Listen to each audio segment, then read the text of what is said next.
Time on the telephone as well as on video, but it's good to see you in person again.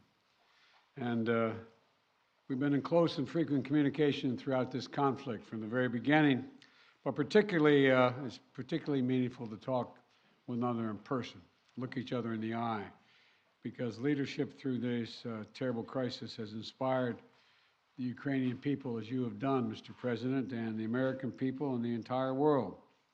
This visit to Washington, your first trip outside Ukraine since February, comes as President Putin is escalating his attacks, his brutal attacks, targeting critical infrastructure to make life as hard as possible for not only innocent Ukrainians, but children and young children, and everything from orphanages to schools. It's just outrageous what he's doing. And as we've heard, as we head into the new year, it's important for the American people and for the world to hear directly from you, Mr. President, about Ukraine's fight and the need to continue to stand together through 2023. This visit also falls on the 300-day mark of Russia's brutal invasion of Ukraine. 300 days since Putin launched an unprovoked, unjustified, all-out assault on the free people of Ukraine. 300 days of Ukrainian people showing Russia and the world their steel backbone, their love of country, and their unbreakable determination, and I emphasize unbreakable determination, to choose their own path. To Ukrainian people, I say to them all, you have demonstrated, you have shown your strong stand against aggression in the face of the imperial appetites of autocrats who wrongfully believed they might be able to make might right, and they're not able to do it. Thus far, they've stood alone, and but you haven't stood alone. You have had significant help. We've never stand alone. You will never stand alone. When Ukraine's freedom was threatened, the American people, like generations of Americans before us, did not hesitate. The support from all across this country, Americans of every walk of life, Democrats and Republicans alike, had the resources and to rebound and resounding united way to provide unequivocal and unbending support for Ukraine. Because we understand in our bones that Ukraine's fight is part of something much bigger. The American people know that if we stand by in the face of such blatant attacks on liberty and democracy and the core principles of sovereignty and territorial integrity, the world would surely face worse consequences. And as I said, when Putin rolled his tanks into Ukraine in February, American people are prepared to have us stand up to bullies, stand up for freedom. That's who we are as Americans, and that's exactly what we've done. Even before the invasion began and Putin threatened Ukraine by building up his forces, we helped make sure Ukraine would be prepared to defend itself, even before they crossed into Ukraine. We provided a steady stream of defensive weapons, including air defense systems and artillery, ammunition, and so much more. And we've not done it alone. From the very beginning, the United States rallied allies and partners from around the world to stand strong with Ukraine and impose unprecedented, and I emphasize unprecedented, sanctions and export controls on Russia, making it harder for the Kremlin to wage this brutal war. More than 50 nations have committed nearly 2,000 tanks and other armored vehicles, more than 800 artillery systems, more than 2 million rounds of artillery ammunition, and more than 50 advanced multiple rocket launching systems, anti-ship and air defense systems, all to strengthen Ukraine. Together, we provided billions of dollars in direct budgetary support to make sure the Ukrainian government can keep providing basic fundamental services to the Iranian people, like health care, education, and emergency personnel. This includes another $2 billion that in direct budget support from the American people that the World Bank distributed earlier this week. We provided humanitarian assistance to help the millions of Ukrainians who have been forced to flee their homes because of Putin's inhumane, brutal war. Communities across Europe have opened their hearts and their homes to help Ukrainians in need. The United States has been proud to welcome more than 221,000 Ukrainians seeking refuge since March of 2022, including as part of Uniting for Ukraine, as part of our Uniting for Ukraine program.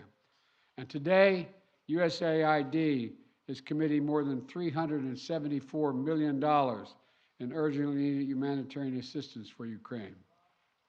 This will help provide food and cash assistance for more than 1.5 million Ukrainian people, as well as access to health care, safe drinking water, and help stay warm in the winter for more than 2.5 million Ukrainians. The United States and our allies and partners around the world have delivered a broad range of assistance at historic speed and has been critical to bolstering Ukraine's success thus far. Ukraine has won the Battle of Kyiv, has won the Battle of Kherson, has won the Battle of Kharkiv. Ukraine has defied Russia's expectations at every single turn. And President Zelenskyy, you have made it clear that he is open to pursuing, well, let me put it this way. He's not open, but you're open to pursuing peace. You're open to pursuing a just peace. We also know that Putin has no intention of stopping this cruel war. And the United States is committed to ensuring that the brave Ukrainian people can continue to defend their country against Russian aggression as long as it takes. And I want to thank the members of Congress for their broad bipartisan support to Ukraine. And I look forward to signing the omnibus bill soon, which includes $45 billion in additional funding for Ukraine. I'll also sign into law the National Defense Authorization Act, which includes authorities to make it easier for the Department of Defense to procure critical munitions and defense materials for Ukraine and other key materials to strengthen our national security. Today, I'm announcing the next tranche of our security assistance to Ukraine. $1.85 billion package of security assistance that includes both direct transfers of equipment that Ukraine needs, as well as contracts to supply ammunition Ukraine will need in the months ahead for its artillery, its tanks, and its rocket launchers. Critically, in addition to these new capabilities, like precision aerial munitions, the package will include a Patriot missile battery, which will train Ukrainian forces to operate as part of the ongoing effort to help bolster Ukraine's air defense. It's going to take some time to complete the necessary training, but the Patriot battery will be another critical asset for Ukraine as it defends itself against Russian aggression. Altogether, today's new security assistance with humanitarian funding amounts to $2.2 billion in additional support for the Ukrainian people. We should be clear about what Russia's doing. It is purposefully attacking Ukraine's critical infrastructure, destroying the systems that provide heat and light to the Ukrainian people during the coldest, darkest part of the year. Russia is using winter as a weapon, freezing people, starving people, cutting them off from one another. It's the latest example of the outrageous atrocities the Russian forces are committing against innocent Ukrainian civilians, children, and their families. And the United States is working together with our allies and partners to provide critical equipment to help Ukraine make emergency repairs to their power transmission systems and strengthen the stability of Ukraine's grid in the face of Russia's targeted attacks. We're also working to hold Russia accountable, including efforts in Congress that will make it easier to seek justice for Russia's war crimes in Ukraine. Let me close with this. Tonight is the fourth night of Hanukkah, a time when Jewish people around the world, President Zelenskyy and many of the families among them, honor the timeless miracle, the small band of warriors fighting for their values and their freedom against a much larger foe, and how they endured and how they overcame. How the flame of faith, with only enough oil for one day, burned brightly for 8 days. A story of survival and resilience that reminds us that the coldest days of the year that light will always prevail over darkness, and hope drives away despair. And that the human spirit is unconquerable as long as there are good people willing to do what is right. This year has brought so much needless suffering and loss to the Ukrainian people. But I want you to know, President Zelenskyy, I want you to know that all the people of Ukraine to know as well. The American people have been with you every step of the way, and we will stay with you. We will stay with you for as long as it takes. What you're doing, what you've achieved, it matters not just to Ukraine, but to the entire world. And together, I have no doubt we'll keep the flame of liberty burning bright, and the light will remain and prevail over the darkness. Thank you for being here, Mr. President. We're going to stand with you.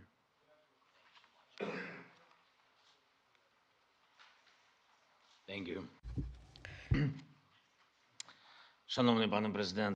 Dear Mr. President, please put on the equipment. Once again, Mr. President, President Biden, audience, journalists, ladies and gentlemen, I came here to the United States to forward the word of thanks to the people of America, people who do so much for Ukraine. I am thankful for all of this. This visit to the United States became really a historic one for our relations with the United States and the American leadership. In the last 30 days of this war, we have started a new phase of our interrelations with the United States. We became a real partners and allies with the content. And I felt today during all of my meetings and during our talks. Once again, I would like to thank Mr. President, President Biden, for his candid support and what is very important, the understanding of Ukraine, and for the support of the international coalition to strengthen international law. I am grateful to President Biden for his personal efforts, his steps that unite the partners and global South. When all countries of the world take some position and are focusing on cooperation and mutual understanding, this is very useful for all of the countries, for Ukraine, for the United States. I want to thank the Congress for bipartisan, bicameral support, and I am looking forward to good meetings with the members of the Congress and their support. This is the visit that I'm here today to meet with the Congress. The main issue during my today's talks is to strengthen Ukraine. Next year, our movement forward to fight for our freedom and independence. I have good news returning home. President Biden announced a new package of defense support, about $2 billion, and the strongest element of this package is the Patriot battery systems, something that will strengthen our air defense significantly. This is a very important step to create secure airspace for Ukraine, and that's the only way we would be able to deprive the terrorist country and their terror attack to strike our energy sector, our people, and our infrastructure. We had a very good negotiation and talks about our strategic steps, which we discussed with President Biden, and what we expect next year and for what we are preparing. This is very important for all Ukrainians, and I am hopeful. And once again, thank you, Mr. President, for $45 billion. Because this is a big assistance, and I hope that the Congress will approve this financial assistance for our country. This is almost $45 billion.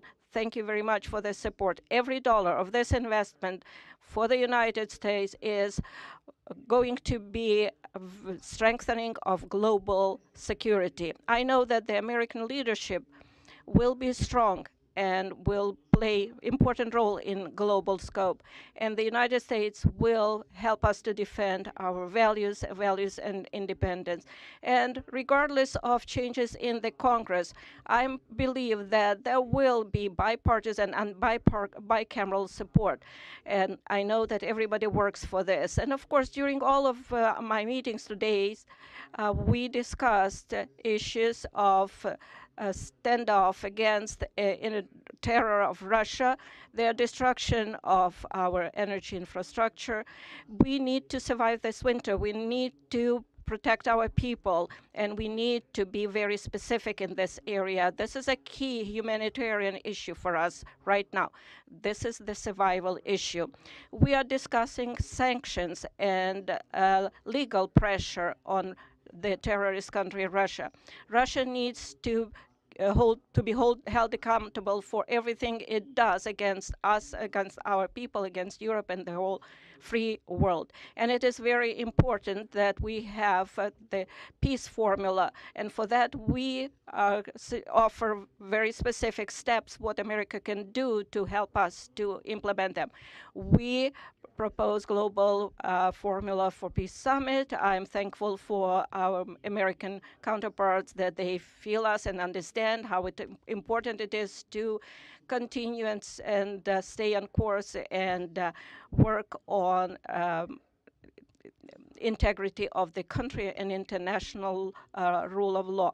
We will also need, as soon as our defense capabilities will be strengthened in the next few months. I don't want to discuss it in details right now. I believe you understand why, but I am very grateful to President Biden. Thank you for your attention to all of these issues. Glory to Ukraine. Very much, Mr. President. We're going to take questions from 4 different reporters, and let's start with Alex of Yahoo News. Thank you, Mr. President. In 2022, you presided over a bipartisan international coalition to support Ukraine. How will you keep that coalition from fraying in 2023? And President Zelenskyy, welcome to Washington on this beautiful winter day. What is your message to the American people? Well, answering your questions first, I'm not at all worried about holding the alliance. Наше союзницьке партнерство з країнами Європейського Союзу і іншими країнами. Assume this is simultaneous. All right. Okay. I've never seen NATO or the EU more united about anything at all. And I see no sign of there being any change. We all know what's at stake here. Our European partners, all the more so. They fully understand it. This is about, we've never seen a major invasion of a European country since World War II.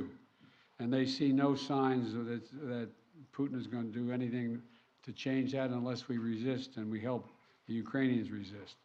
We all know what's at stake, the very idea of sovereignty, the UN Charter. Putin thought he would weaken NATO. Instead, he strengthened NATO. I once said to him that we talk about he wanted to see Europe end up being divided. And instead, what did he do? He produced a more united Europe with Sweden and Finland joining. So I don't see any reason to believe there will be any lessening of support. And as we reach out to our NATO allies, our Secretary of Defense and our Secretary of State, we get continued support, not only there, but also from around the world, from Japan and many other countries as well.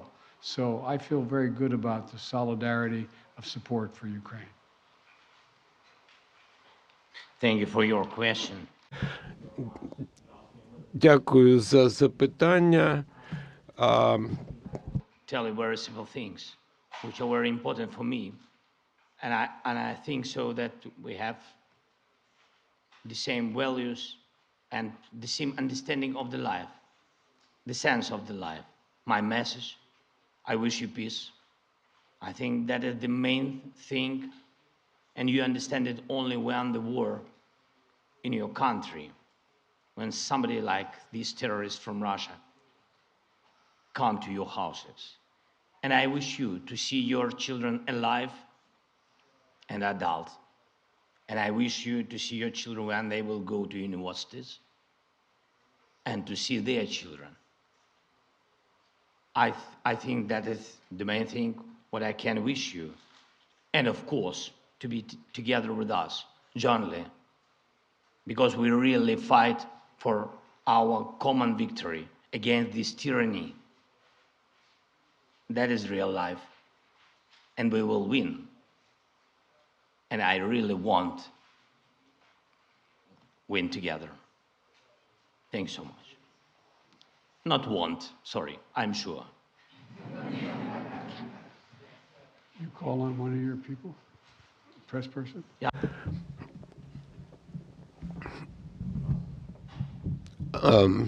Yes, please. Inter. Question to both of you, but firstly, as Ukrainian, and I mean it, I want to thank the United States for supporting my country. And, you know, my family is in Ukraine, and I definitely understand they will not be alive today if America will not support my country, both politically and militarily. So thank you for this. It's honest. We will. And as of my question, we enter a new phase of this war, and you definitely discussed today which path to choose, how the war could come to an end, and what's next. Will it turn into a new counteroffensive or some kind of peace talks? So, Mr. Biden, Mr. Zelenskyy, could you share your vision? What's the fair way to end this war, and how do you understand this word's fair peace? Thank you. My view. Your guy. I think we have. Come here. I see. Although I like him very much already. That's good.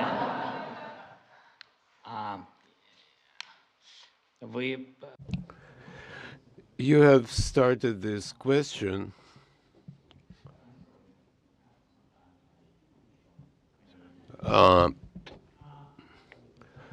you have started by stating that your family is in Kiev and without the assistance of the United States. This is absolutely true. The U.S. leadership in this assistance is strong, and again, yeah, I would like to remind you that your family will be in danger without the armed forces of Ukraine, which is very important. That concerns your questions per se. What would you like to hear? Just peace? I don't know. I don't know what just peace is. It's a very philosophical description. If there is a just war, I don't know. You know, for all of us, peace, just peace is different. For me, as a president, just peace is no compromises as to the sovereignty, freedom, and territorial integrity of my country, the payback for all the damages inflicted by Russian aggression. I'm sorry I'm talking about children a lot today, but as a father, I would like to emphasize, you know, how many parents lost their sons and daughters on the front lines. So what is just peace for them? Money is nothing, and no compensations or reparations are of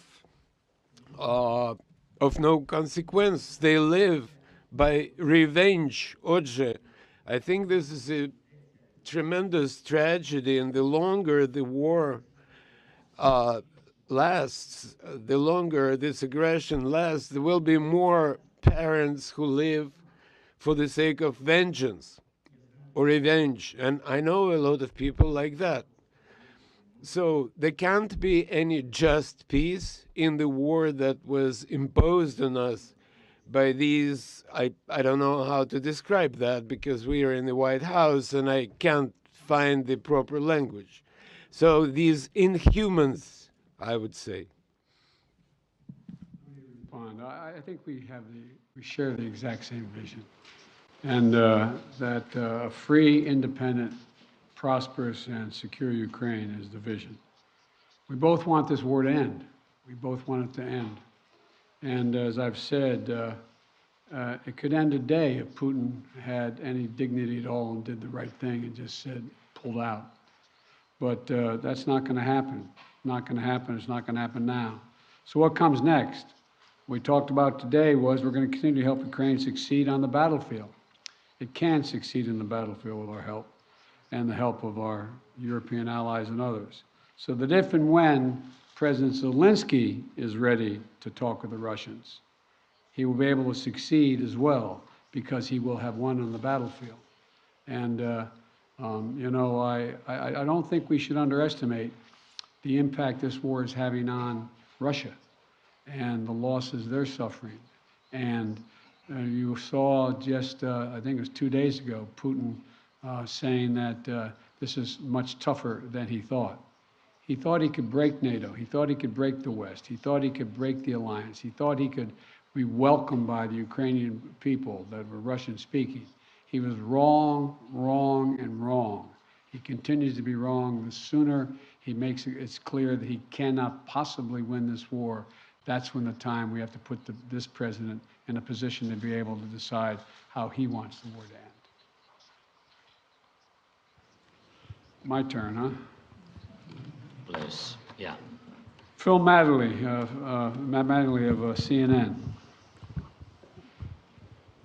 Thank you, Mr. President. Welcome, Mr. President. Mr. President, to start with you, your advisors often talk about how important, how critically important you view face-to-face interaction. I'm wondering, after spending 2+ hours face-to-face with President Zelenskyy, what you learned or what you took from the meeting that perhaps you couldn't glean or learn in the phone calls or video conferences, and somewhat tied to that, was there any discussion related to the U.S. assessment that Russia would not take escalatory action now that Patriots are being sent, a Patriot battery will be delivered?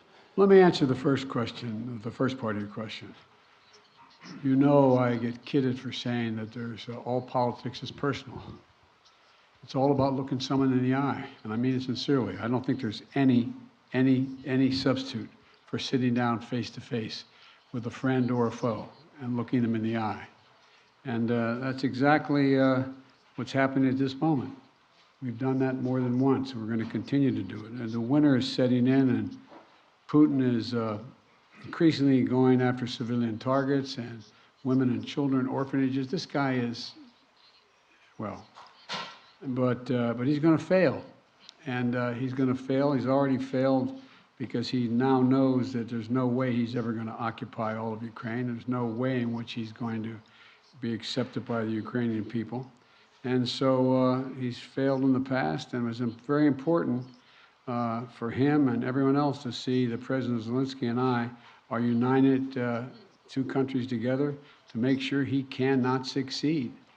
And I think I may be mistaken, but I know I judge every leader by the way what they say to me, their consistency, and look him in the eye. This guy has to his very soul is who he says he is. It's clear who he is. He's willing to give his life for his country, and all the folks that came with him today. And so I think it's important for him to know we are going to do everything in our power to see that he succeeds.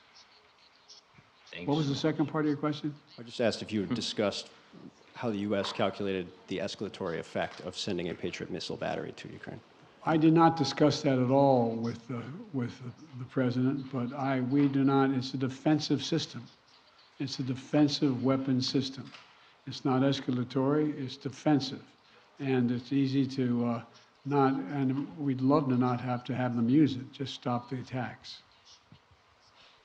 President Zelenskyy, again, welcome.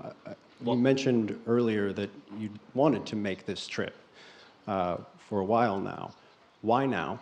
And also, can you tell me what you think the message you are sending to President Putin is, given the fact that 24 hours ago you were on the ground in the front lines with artillery echoing behind you, and now you find yourself in the White House standing next to the president?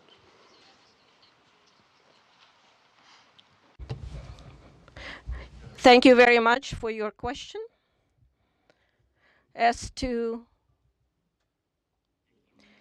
what is the message for Putin, I am standing here in the United States with President Biden on the same podium because I respect him as a person, as a president, as a human being for his position. And for me, this is a historic moment.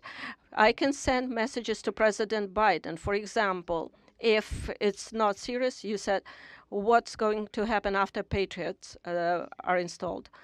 After that, we will send another signal to President Biden that we would like to get more Patriots.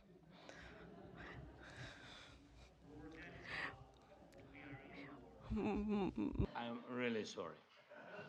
That As to President Putin, in 2019, we had a Normandy meeting. In 2019, I became the president of Ukraine, and at that time, we were sending maximum messages to President Putin, telling him that there shouldn't be a full-scale invasion, to stop aggression, to renew our territorial integrity, to find diplomatic solution. God forbid, we should not have a full-scale war. At that time, he said, it won't happen. He was lying. So what kind of message I can send him after he actually destroyed our life, is destroying our life? He can even go further, somewhere where the Soviet Union stayed before this, so he might want to invade those territories too. I believe that there is something mortal about his inadequate approach to the world. Why we need to send him a message? He needs to be interested in getting attention from the world, because he is not a subject of civilized people. He should be interested in trying to save something of his culture and history of his country. So that's his problem now. This will be the last question. Olga Kushelenko, 1+1 TV channel. When the full-scale invasion started, U.S. officials said that Ukraine cannot receive Patriots because, as you said, it might be unnecessary escalation. And now it is happening. Right now, today, it is happening. And now Ukraine desperately needs more capabilities, including long-range missiles, ATACMS. Maybe I sound naive, but can we make a long story short and give Ukraine all capabilities it needs and liberate all territories rather sooner than later? Thank you. Well, his answer is yes.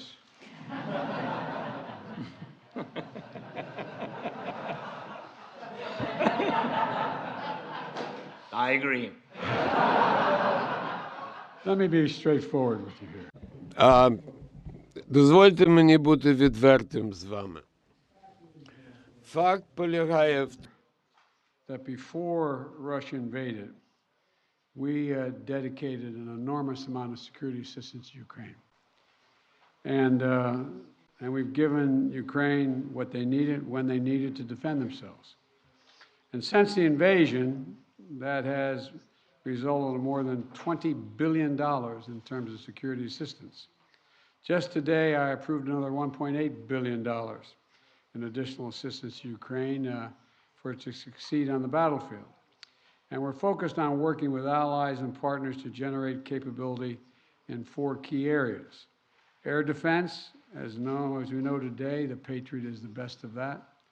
Secondly is and we're looking to do more, we provided hundreds of advanced artillery systems and from dozens of countries.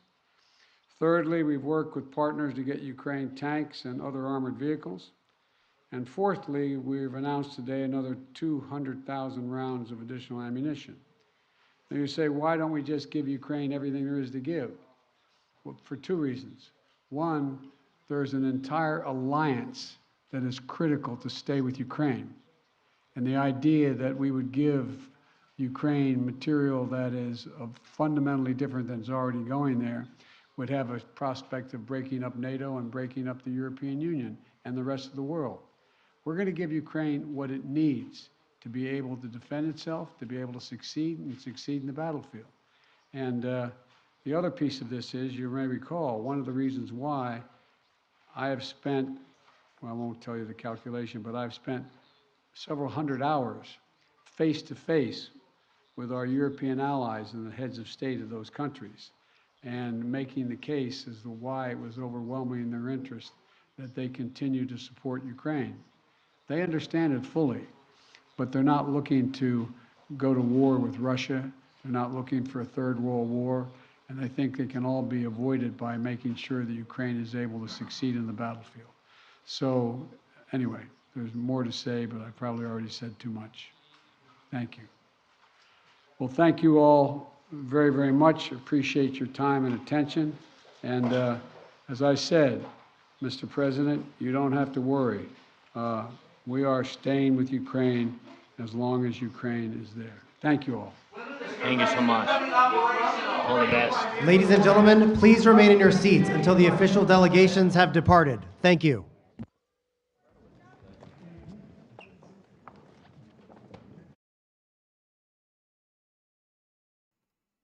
All right. So let's just jump straight into that. First, thank you guys for joining and watching. Great press conference. We had some funny moments in there, which is nice to see. That Zelenskyy and Joe can still keep things light while dealing with such a dark moment in both. In world history, a war being waged in a time where it's the world can see who's responsible, and wars of this caliber really should not be waged in this century and moving forward. I do want to clarify a little bit of what President Biden was talking about there at the end, because in Biden fashion, he's kind of a little all over the place with talking about the alliance, talking about EU, talking about the leaders. I mean, he's also dealing with, again, like an event that is throwing the globe into chaos, throwing our alliances into chaos, throwing the EU into chaos. And I think what he is afraid of, and the only source of I guess tension between the United States and Ukrainians is the fact that they're like, you guys are the most powerful country in the history of the world. Why are you even letting this happen? And our response is, we know how desperate Volodymyr Putin is, and we know that he will take it out on our alliances, because it's going to be nearly impossible for him to hit the United States, right, with any long-range missile, or if he uses any sort of nuclear device, it would be disaster for him as well, right? He would see the world turn to, fire and dust. And Putin doesn't want that, because Putin loves having power. So he's not going to give that up. But what he would do is he would hit European countries. And that is why we're seeing Joe Biden slowly inching towards, inching his support, inching America's support for Ukraine. $45 billion, I don't know if we're inching anymore. The Patriot missile systems, which I've linked in the comments section, we're talking about heavy, heavy military aid now. And that's because I think all signs are pointing to Russia trying to annihilate Ukraine's energy grid, and trying to basically, and Biden said it. He said it straight up that Putin wants to freeze people, and that's what his goal is over the next 3-4 months. Is he's going to try to freeze out Zelenskyy, freeze out support of that, freeze out the support for Zelenskyy.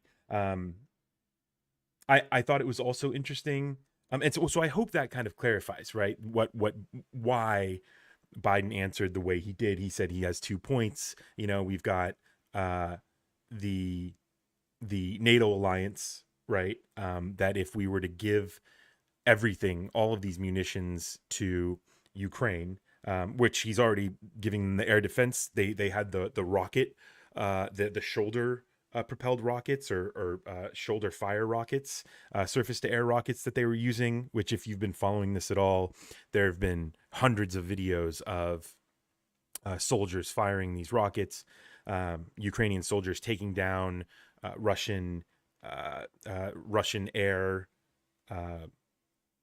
planes or helicopters with these systems, tanks and armored vehicles, and 200,000 rounds of ammo is what Biden was using to say, hey, look, we've already given this, we are giving a lot of munitions and help to Ukraine already.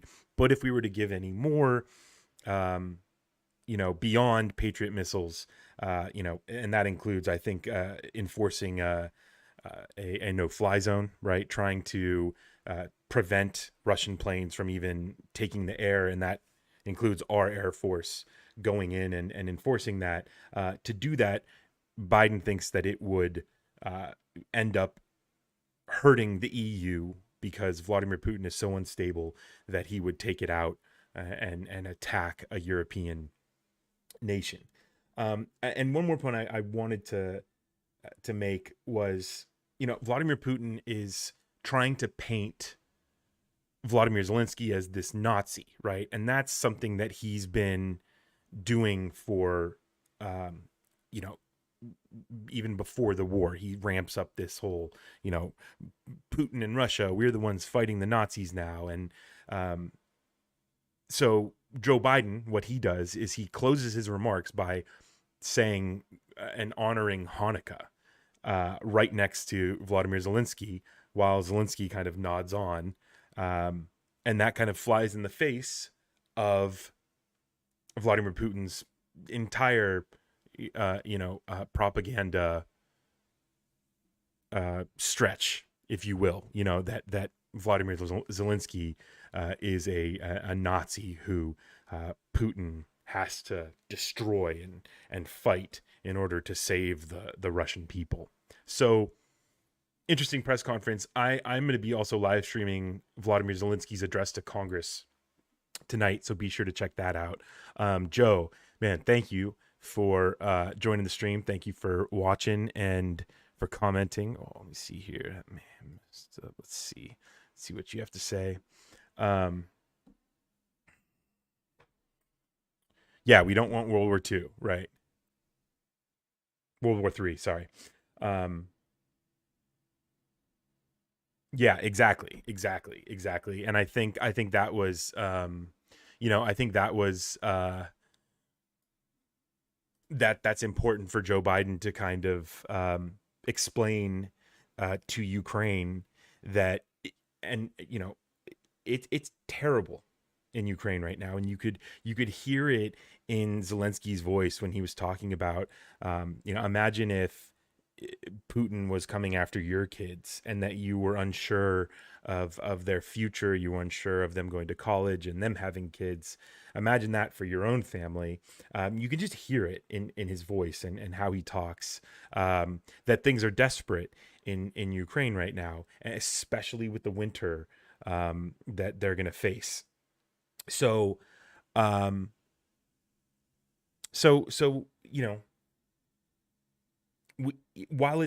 things are desperate for Ukraine, no one wants this to turn into Putin, going after one of these European countries. I mean, because that would just lead to, I think what would happen is if that indeed did happen, if that took place, if Putin goes after a European country, I think he would, just like he, you know, his expectations of what happened in Ukraine were totally, went against what he thought was going to happen. His expectations were not met. I think it would, I'm not sure if Putin would actually, take a step to hit a European country, because I just don't see him thinking that he could win a war with the EU and with the United States. So I mean, that's why, these leaders are in the positions and they're making the decisions that they're making, because we don't know what Putin would do, and that's kind of something that that has the West kind of a little just stand backish. So yeah, so thank you guys again for checking out the live stream. I am going to be signing off here. We've got a couple more hours before Zelenskyy addresses Congress. He's supposed to address Congress at 7. Speaker Pelosi is going to be welcoming in to the Capitol at 6:15. So, I mean, I kind of want to watch Pelosi welcome Zelenskyy. So that's in 45 minutes. So he's basically going from the White House right now. He's probably on his way. He's been at the White House all morning, so he's on his way to the Capitol right now to meet with congressional leadership.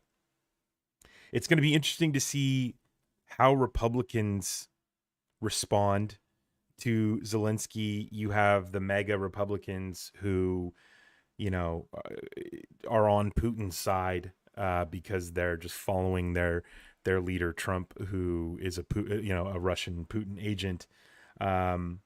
It's going to be interesting to see how they respond, how the Republican Party responds. And it's going to be interesting to see what Zelenskyy has to say.